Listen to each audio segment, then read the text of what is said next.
어서 오세요. 지혜로운 친구입니다.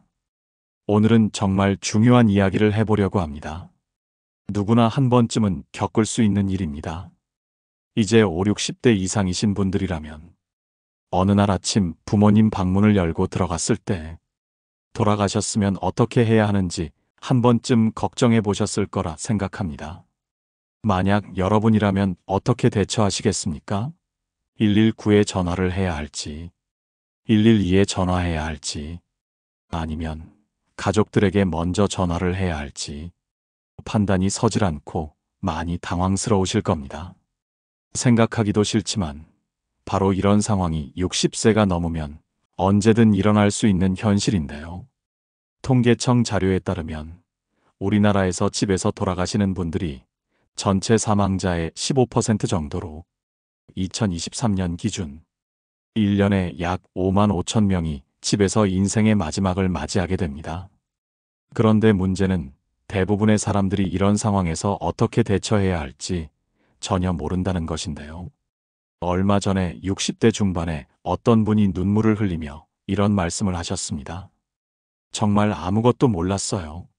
어머니 마지막 가시는 길에 경찰서에서 조사받고 사체검안 안서 받느라 25만 원 더 내고 화장 예약 못해서 며칠을 더 기다렸어요. 그 비용만 300만 원이 더 나갔는데 미리 알았더라면 좋았을 것 같아요. 실제로 서류 하나 빠뜨려서 화장장 예약이 일주일 늦어져 장례식 장비만 300만 원 추가로 낸 가족, 119 신고할 때 말 한마디 잘못해서 경찰 조사를 4시간이나 받은 가족, 상속 절차를 몰라서 3개월 시한을 놓쳐 5억 원 빚까지 떠안게 된 가족, 각종 지원금이 있는 줄 모르고 혼자 다 감당해서 800만 원을 쓴 가족도 있습니다. 정말 안타까운 일입니다. 이 모든 일들이 미리 알았더라면 충분히 피할 수 있는 일들이기 때문인데요. 반대로 미리 준비한 분들은 어땠을까요? 천안의 조영숙 씨는 오늘 말씀드릴 방법들을 모두 활용해서 200만 원으로 3일장을 치렀습니다. 오히려 더 정성스럽게 부모님을 보내드릴 수 있어서 좋았다고 말했습니다. 창원의 김정자 씨는 시아버지가 6.25 참전 용사라는 걸 알고 국립묘지에 안장해서 장례 비용이 거의 들지 않았고 오히려 나라에서 지원금까지 받았습니다. 성남의 조현숙 씨는 평소에 부모님 관련 서류를 한 파일에 정리해 두셨는데 갑자기 아버지가 돌아가셨을 때 2시간 만에 사망진단서까지 발급받았습니다. 이게 바로 아는 것과 모르는 것의 차이입니다. 똑같은 상황인데 어떤 가족은 800만 원을 쓰고 스트레스를 받고 어떤 가족은 200만 원으로 평안하게 장례를 마무리합니다. 그런데 여기서 더 중요한 건 돈 문제가 아닌데요. 고인의 마지막 길을 얼마나 평안하게 보내드릴 수 있느냐의 문제입니다. 경찰 조사를 받느라 마지막 시간을 제대로 보내지 못한 가족들, 서류 때문에 이리저리 뛰어다니느라 정작 고인과의 작별에 집중하지 못한 가족들, 예상보다 몇 배나 나온 비용 때문에 형제 자매끼리 다투게 된 가족들, 이런 일들이 의외로 참 많습니다. 그런데 말입니다. 한 번 지나간 일은 되돌릴 수 없습니다. 오늘 영상을 끝까지 들으셔서 가족의 마지막도 잘 준비할 수 있기를 바랍니다. 실제 경험담과 구체적인 방법들, 지원 제도까지, 그리고 죽음을 맞이하며 가족을 애도하는 방법까지 모두 준비했습니다. 특히 오늘 들으실 내용들은 인터넷에서도 쉽게 찾기 어려운 실전 노하우들이에요. 주제가 마음에 드신다면 시작하기 전에 구독과 좋아요를 눌러주세요. 실제로 겪어본 분들만이 알 수 있는 진짜 정보들을 전해드립니다. 그리고 무엇보다 이런 준비를 하는 것을 불길하다거나 마음 무겁게 생각하지 마세요. 오히려 가족들에게 마지막까지 부담을 주지 않는 진정한 사랑의 표현이자 준비입니다. 지금 이 순간 여러분이 내용을 듣기로 결정하신 것만으로도 이미 현명한 선택을 하신 것입니다. 언젠가 꼭 필요한 순간이 올 텐데 그때 오늘 이 영상을 잘 들어놨다 생각하게 되실 겁니다. 60세 이후에 꼭 알아야 할 집에서 부모님이 돌아가셨을 때, 꼭 알아야 할 장례 절차 첫 번째 부모님이 돌아가신 직후 골든타임 대응법부터 말씀드릴게요. 먼저 집에서 부모님이 돌아가신 것을 확인했을 때 절대 하면 안 되는 것들이 있습니다. 첫 번째, 함부로 시신을 움직이면 안 됩니다. 많은 분들이 병원으로 빨리 가야 한다거나 편한 곳에 눕혀드려야겠다고 생각해서 시신을 옮기려고 하는데요. 이게 나중에 경찰 조사로 이어질 수 있음을 아셔야 합니다. 실제로 서울 강남구에 사시는 김춘혜 씨는 새벽에 돌아가신 시어머니를 발견하고 놀란 마음에 시어머니를 거실에서 침실로 옮겨드렸습니다. 그런데 119 구급대가 와서 보고 현장이 변경됐다며 경찰 신고를 했는데요. 결국 춘혜 씨는 경찰서에서 3시간 동안 조사를 받았습니다. 나중에 하는 말씀이 어머니를 편하게 누워드리고 싶었는데 그게 이렇게 될 줄 몰랐다고 후회를 하셨습니다. 또 다른 경우로 경기도에 사시는 김태수 씨는 아버지가 화장실에서 돌아가신 걸 발견했습니다. 누가 보기에 민망하다는 생각에 침실로 옮겼다가 경찰 조사를 받게 되었는데요. 태수 씨는 당시의 기억을 떠올리며 경찰이 왜 아버지를 옮겼느냐고 계속 물어봐서 당시에 너무 정말 힘들었다고 말했습니다. 두 번째, 성급하게 모든 사람에게 연락하면 안 됩니다. 놀란 마음과 슬픔에 젖어서 친척들에게 다 연락하면 집안이 아수라장이 됩니다. 특히 나이 드신 분들이 오셔서 울고불고 하시면 정작 중요한 절차들을 놓치게 되어 연락에도 순서가 있습니다. 세 번째, 고인의 물건을 함부로 정리하면 안 됩니다. 특히 약이나 의료기구 같은 건 그대로 둬야 하는데요. 나중에 사망 원인 확인할 때 필요할 수 있기 때문입니다. 네 번째, SNS나 단체 채팅방에 급히 부고를 올리면 안 됩니다. 아직 공식적인 절차가 끝나지 않았는데 연락부터 하면 나중에 문제가 될 수 있습니다. 그럼 많은 분들이 궁금해하시는 부분이 119 신고를 해야 하는지, 병원에 연락을 해야 하는지, 언제 어디로 연락을 해야 하는지 잘 모르시는데요. 이게 가장 헷갈리는 부분인데요. 잘못 신고하면 정말 복잡해집니다. 먼저 119에 신고해야 하는 경우는 첫째, 갑작스럽게 돌아가신 경우입니다. 평소에 건강하셨는데 갑자기 돌아가신 경우에 해당합니다. 둘째, 병원에서 치료받지 않고 집에 계신 상태에서 돌아가신 경우입니다. 셋째, 외상이나 사고의 흔적이 있는 경우입니다. 넷째, 혼자 계시다가 오랜 시간 후에 발견된 경우입니다. 이번에는 직접 병원에 연락하는 경우인데요. 첫째, 오래전부터 투병 중이셨던 경우입니다. 둘째, 담당 의사가 있어서 정기적으로 진료를 받으셨던 경우입니다. 셋째, 호스피스나 말기 치료 중이셨던 경우입니다. 넷째, 최근 한 달 이내에 해당 질환으로 병원에 다니셨던 경우입니다. 여기서 중요한 팁은 119에 신고할 때 사망한 것 같다고 절대 하지 마세요. 의식이 없고 호흡이 없다고 말하세요. 표현 하나 차이인데 대응이 완전히 달라집니다. 부산에 사시는 박미경 씨는 1192 아버지가 돌아가신 것 같다고 신고를 했습니다. 그랬더니 구급대원이 와서 보더니 이미 사망하신 것 같으니 경찰에 신고하세요라고 말했다고 합니다. 결국 경찰 조사까지 받게 되고 사체 검사까지 받느라 25만 원이 추가로 들었습니다. 박미경 씨는 한마디 잘못해서 일이 이렇게 복잡해질 줄 몰랐다고 말했습니다. 반대로 같은 부산에 사는 이은주 씨는 아버지가 의식이 없고 호흡이 안 된다고 신고를 했는데요. 구급대원이 와서 응급처치를 시도했지만 이미 돌아가신 상태였고 평소 당뇨병으로 치료받으셨던 기록이 있어서 담당 병원으로 연결을 해주었습니다. 그렇게 사망진 단서를 받고 경찰 조사 없이 장례를 치를 수 있었습니다. 이번엔 경찰 신고가 필요한 경우에 대해 자세히 말씀드리겠습니다. 첫째, 외상이 있거나 사고사로 의심되는 경우입니다. 넘어져서 머리를 다쳤다거나 계단에서 떨어진 흔적이 있다거나 할 때입니다. 둘째, 갑작스럽게 돌아가셔서 사인이 불분명한 경우입니다. 평소 건강하셨는데 갑자기 돌아가신 경우에 해당됩니다. 셋째, 혼자 계시다가 하루 이상 지나서 발견된 경우입니다. 넷째, 독거노인이시거나 가족과 떨어져 사시는 경우입니다. 경찰 신고가 불필요한 경우는 첫째, 병원에서 지속적으로 치료받으셨던 경우입니다. 특히 말기 질환이나 중증 질환으로 치료받으셨던 경우에 해당됩니다. 둘째, 담당 의사가 있어서 사망진단서를 바로 작성해 줄 수 있는 경우입니다. 셋째, 호스피스 치료를 받으셨던 경우입니다. 넷째, 요양원이나 요양병원에 계셨던 경우도 해당됩니다. 대전에 사시는 최순희 씨는 치매로 5년간 투병하신 어머니가 돌아가셨습니다. 처음에는 경찰 신고를 해야 하나 고민을 하셨다고 합니다.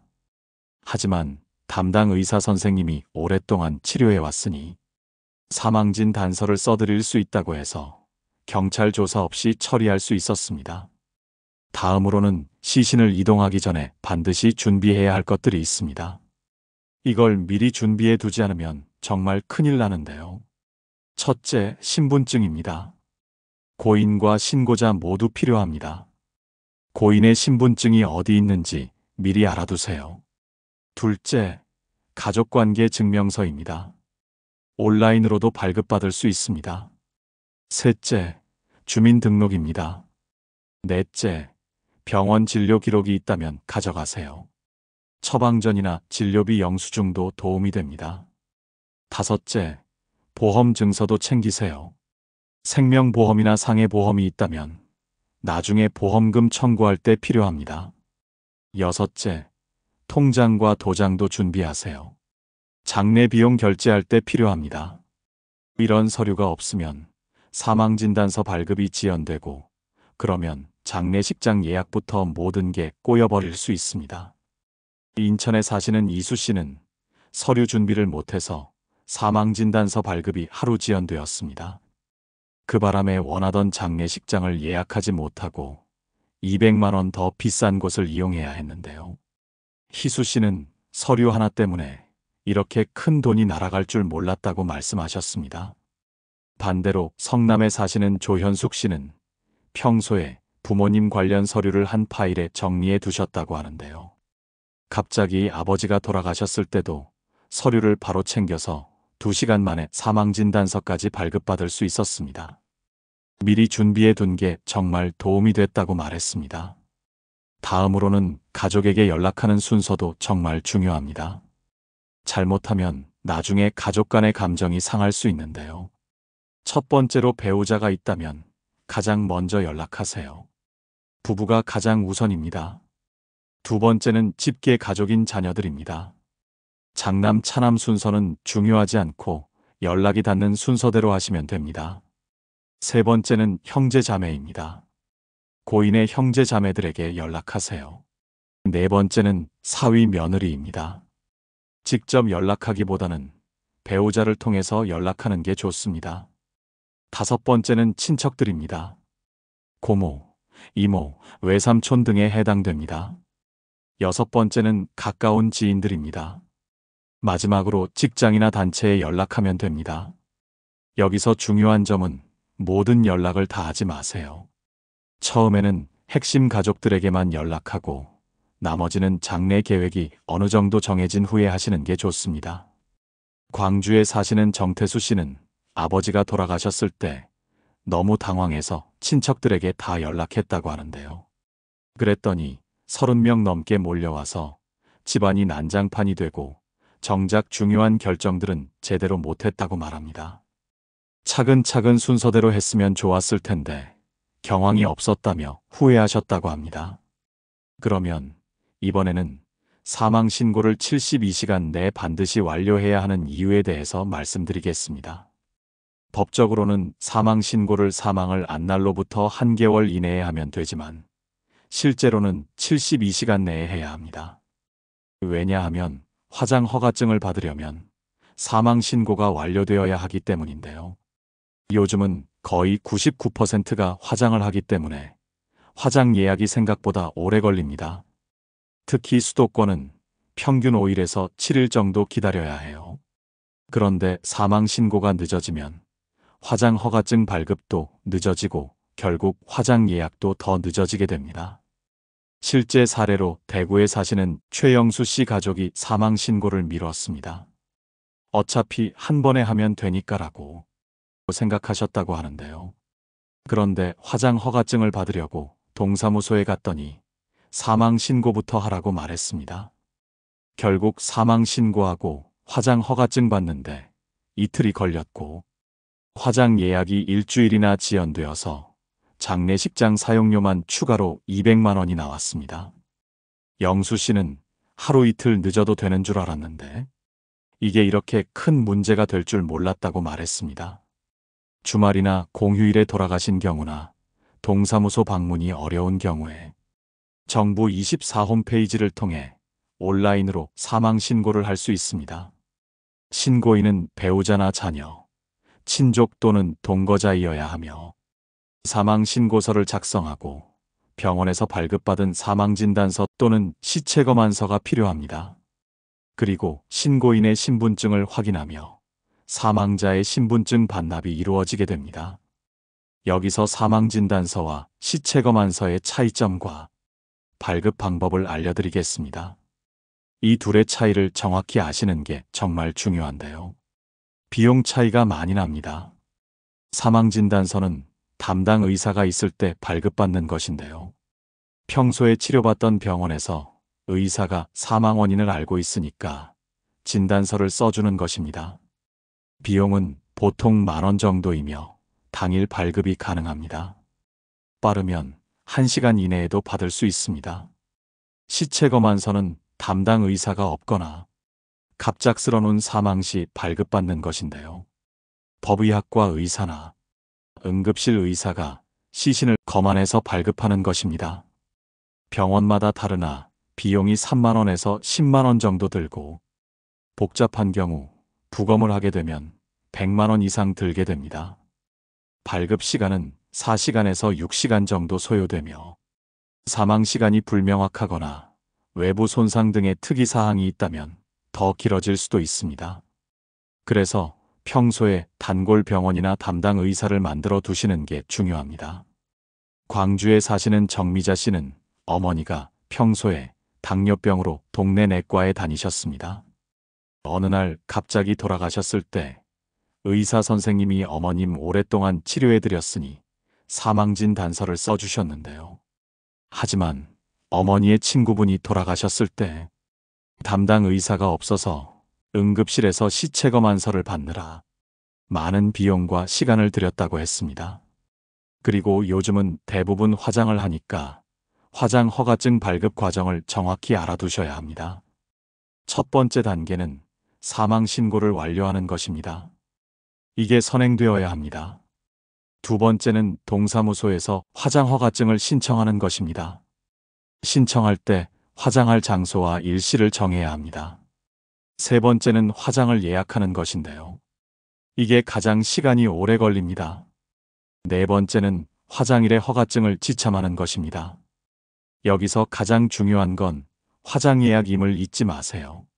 수도권 기준으로 평일은 5일에서 7일, 주말은 10일에서 2주일까지 기다려야 할 때도 있습니다. 수원에 사시는 한철수 씨는 화장 예약이 이렇게 오래 걸릴 줄 몰랐다고 말씀하셨습니다. 3일장으로 계획했는데 화장 예약이 일주일 후에야 가능해서 결국 6일장이 되었는데요. 장례식장 사용료만 하루에 50만 원씩 추가로 나가서 총 300만 원이 더 들었다고 합니다.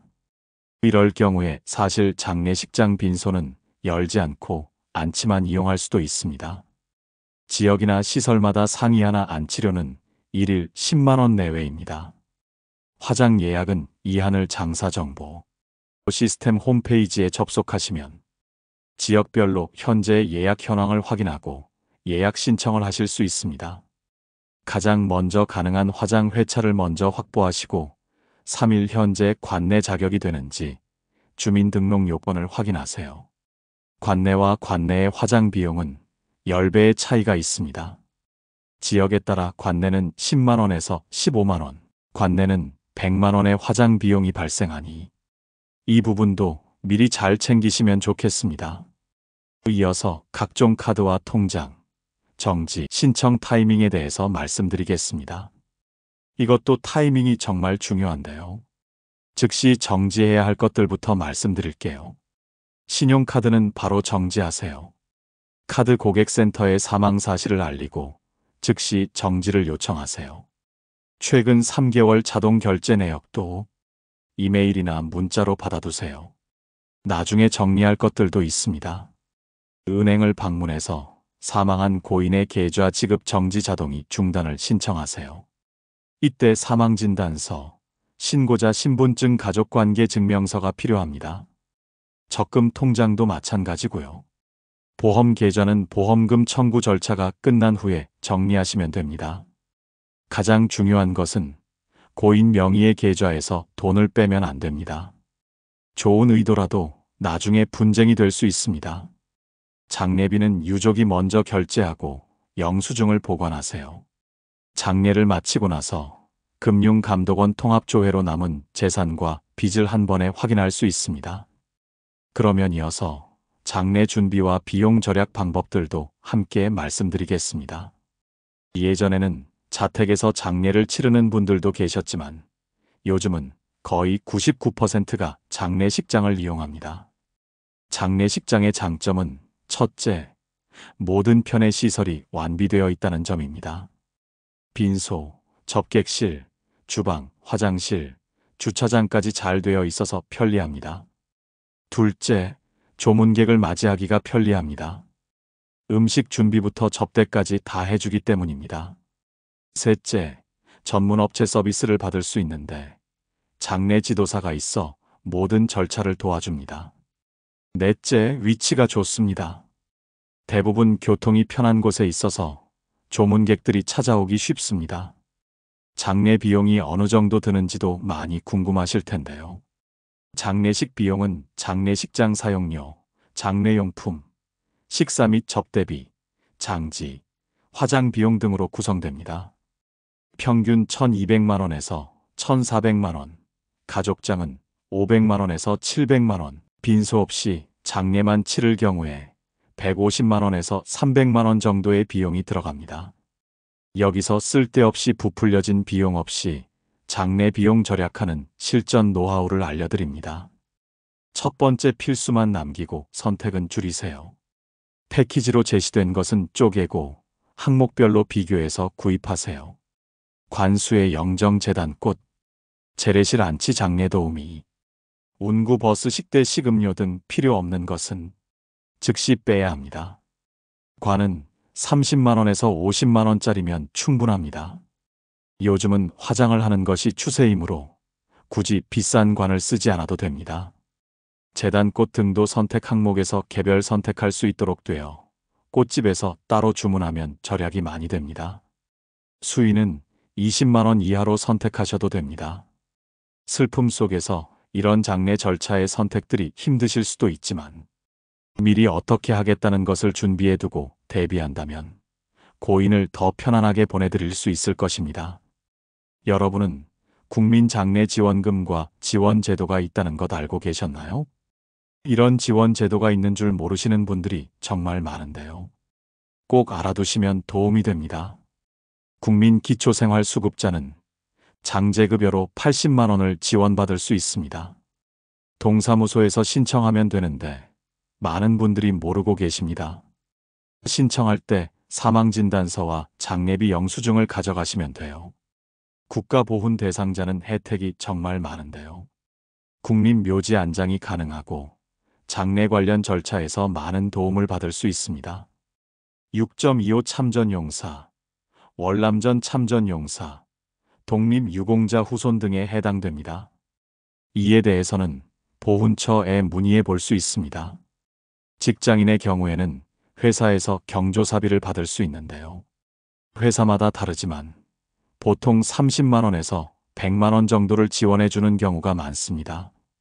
교회, 절 등의 종교단체에 소속되어 있을 경우 교회, 절, 성당 등에서 장례비를 지원해 주는 경우가 많이 있습니다. 또 신도들이 봉사활동으로 도와주기도 합니다. 창원에 사시는 김정자 씨는 시아버지가 625 참전 용사셔서 국립묘지에 안장하게 되었는데요.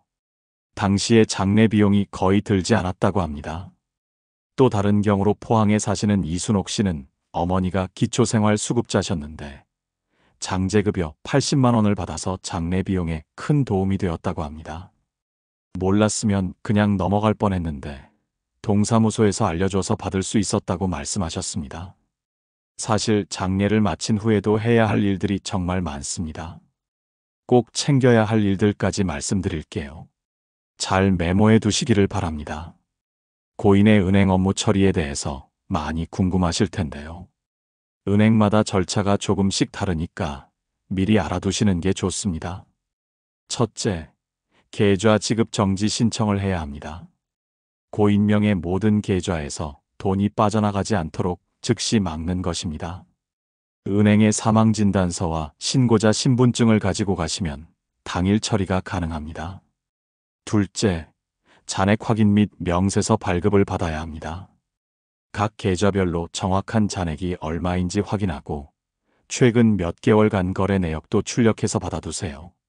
나중에 상속세 신고할 때도 필요합니다. 셋째, 자동 이체 중단 신청을 하셔야 합니다.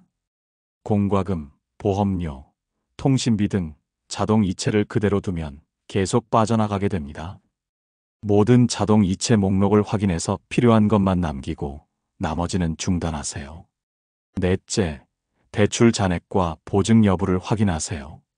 담보대출이나 신용대출이 있는지, 다른 사람의 연대 보증을 써 있는 건 아닌지 꼭 확인해야 해요. 이걸 놓치면 나중에 큰 문제가 될 수 있습니다. 다섯째, 상속 절차 준비를 하세요. 계좌를 해지하거나 명의 변경을 하려면 상속인 전원의 동의서와 인감증명서가 필요합니다. 은행에서 필요한 서류 목록을 받아서 미리 준비해 두시면 나중에 편합니다. 은행별로 말씀드리면 시중은행인 KB, 신한, 우리하나은행 등은 비슷한 절차인데요. 사망신고서, 사본 상속인 전원, 동의서, 인감증명서가 필요한데요. 상속인이 여러 명이면 전원이 동의해야 하니까 미리 이야기해 두어야 합니다. 인터넷 은행인 카카오뱅크, 토스뱅크 등은 온라인으로도 신청이 가능합니다. 서류는 동일하지만 처리 시간이 더 빠릅니다. 보통 3일에서 5일이면 처리됩니다. 농협이나 새마을 금고는 지점별로 담당자와 직접 상담을 해야 합니다. 조합원 자격이 있었는지도 확인해야 하고요. 농협은 특히 출자금도 있을 수 있으니까 꼭 확인해 보세요. 그러므로 체크리스트를 만들어서 하나씩 확인해 보세요. 예금 통장 목록을 작성하고 대출 잔액을 확인하세요. 자동이 내역을 확인하고 보험 계좌는 별도로 정리하세요. 부산에 사시는 배순희 씨는 아버지가 돌아가신 후 통장 정리를 하다가 깜빡한 계좌가 있다는 걸 나중에 알게 되었는데요. 새마을 금고에 적금 통장이 하나 더 있었는데 2년 후에 발견했다고 합니다. 미리 리스트를 만들어서 체크했으면 좋았을 텐데라는 말씀을 하셨는데요. 여기서 정말 중요한 팁 하나 더 드리겠습니다. 정부 24에서 제공하는 안심상속 서비스를 이용하시면 고인명의 금융계좌, 부동산, 자동차, 세금, 연금 등을 한 번에 확인할 수 있는데요. 상속인이면 누구나 신청할 수 있기 때문에 놓친 재산이 없는지 확인해 볼 수 있습니다. 그리고 연금이나 보험금 청구도 정말 중요해요. 시한이 있으니까 빨리 처리하셔야 해요. 이거 놓치면 정말 큰 돈을 잃을 수 있거든요.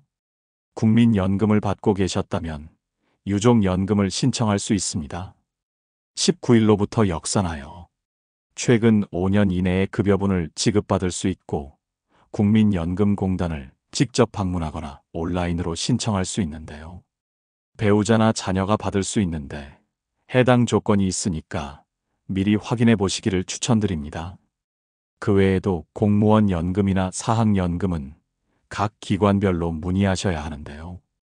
유족연금 조건이 국민연금과 다르니까 정확히 확인해야 해요. 생명보험은 보험 증서를 확인하고 각 보험회사별로 서류를 제출하면 됩니다. 보험금 지급까지는 보통 일주일에서 2주일 걸리는데요. 사망 원인에 따라 지급액이 달라질 수 있으니까 약관을 꼼꼼히 확인해 보세요.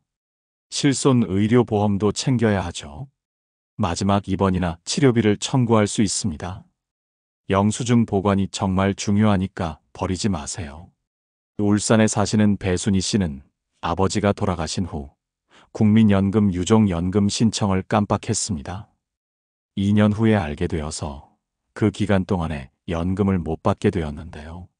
월 80만 원씩 2년이니까 총 1,900만 원 정도를 놓친 건데요. 이런 중요한 걸 왜 아무도 알려주지 않는지 모르겠다고 말씀하셨습니다. 반대로 수원에 사시는 유정혜 씨는 미리 알아보시고 모든 절차를 빠짐없이 처리하셨어요.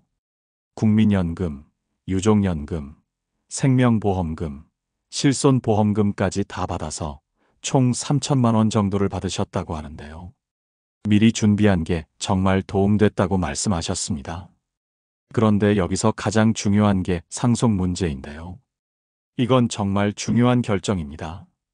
잘못 판단하면 평생 후회할 수 있기 때문인데요. 상속 포기를 해야 하는 경우부터 말씀드리겠습니다. 첫째, 빚이 재산보다 확실히 많을 때입니다. 둘째, 복잡한 법적 분쟁이 예상될 때입니다. 셋째, 다른 상속인들과 관계가 좋지 않아서 문제가 될 것 같을 때입니다. 신청 기한은 상속 개시를 한 날로부터 3개월인데요. 이 기한을 놓치면 자동으로 단순 승인이 돼서 빚까지 떠안게 될 수 있습니다. 한정 승인을 하는 경우는 첫째, 빚과 재산 규모를 정확히 모를 때예요. 둘째, 재산이 있기는 한데 빚도 있을 때.